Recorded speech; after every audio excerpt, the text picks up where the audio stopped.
Hello, this is Eileen Weed, who will tell us how she came to Satya Sai Baba in the first place and what it was that motivated her to go there. Okay, hello.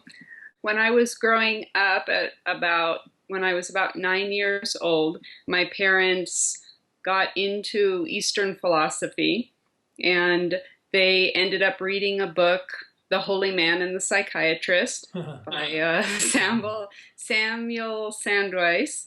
And they immediately believed in everything they read, all the miracles of Satya Sai Baba and how he's God and all his teachings they liked very much. So at that point, we discovered there was a Satya Sai Baba center near our home, and we started to go on Thursdays as a family, including my brother and sister and me. I'm the eldest. So from the time I was 9, 10, 11 years old, we started to go to the bhajans every Thursday, and then Sunday potlucks where we met a lot of other devotees. Most were Indians. And I grew up with his teachings and also with the teachings of Paramahansa Yogananda, because my parents were into self-realization fellowship. So we grew up meditating and just learning all about Eastern philosophy. And I had a very spiritual bent of mind, so I didn't want to live the worldly life. I was very much interested in going to India and staying in an ashram. And so when I was 18 years old, I got a job and earned my own money, and I joined a group going to India of 30 people. And as soon as I arrived in India, I just felt it was home. Of course, I had been growing up all this time just hearing about India and how spiritual it was and how good the people were, and I thought everyone was vegetarians and everybody was holy. So I wanted to stay in an ashram. At first, I wanted actually to go to a cave in the Himalayas and become a yogi, but following in the footsteps of the yogis that Paramahansa Yogananda met. But as soon as I got to the Puttaparthi ashram with our group of 30 people, I figured I was only 18 years old, so I thought it was safer to stay in the ashram. And I believed in Sai Baba as God, and I believed that he would help me get to liberation, which was my goal in life. So that's how I first came to the ashram, and I just wanted to settle down there forever. I didn't want to go back to the worldly America and be in the rat race and have a job and marriage and kids and all that. I just wanted to be in an ashram. So that's how I first came to Puttaparthi.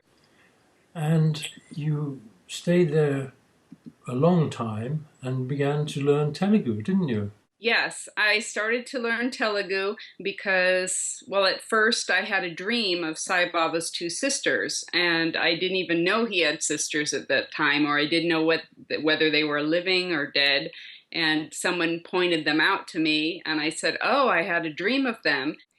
I wanted to start to talk with them because of my dream, which showed me having an interview with them. So, and then I heard that they only knew Telugu.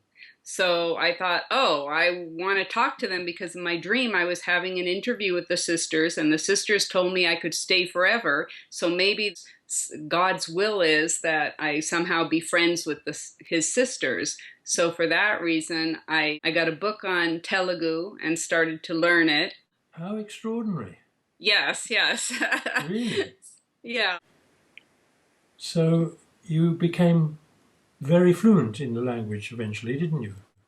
I did. It took a couple years from I first arrived in India in 1984 November, and I started to study Telugu on my own in 1987, and it took a solid 2 years until 1989.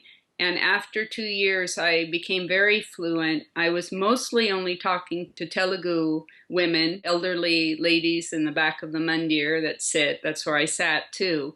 And I'd have less and less to do with the foreigners and more with the elderly Indian ladies. You must have been about the only foreign devotee who actually learned Telugu in order to know what was going on. It's true. There was 20 or 30 other women over the years that stayed a long time as full-time residents, and several of them tried to learn Telugu, but the most they got was learning a few sentences, and then they dropped it because they weren't as interested. But I had the motivation because of that dream I had of meeting his sisters and talking to them. I felt that it was God's way of telling me that his sisters would help me get to liberation. If I associated with them, it would be almost like associating with him, and then I'd get that holy vibration, and my soul would be lifted up, and it would be easier to gain liberation.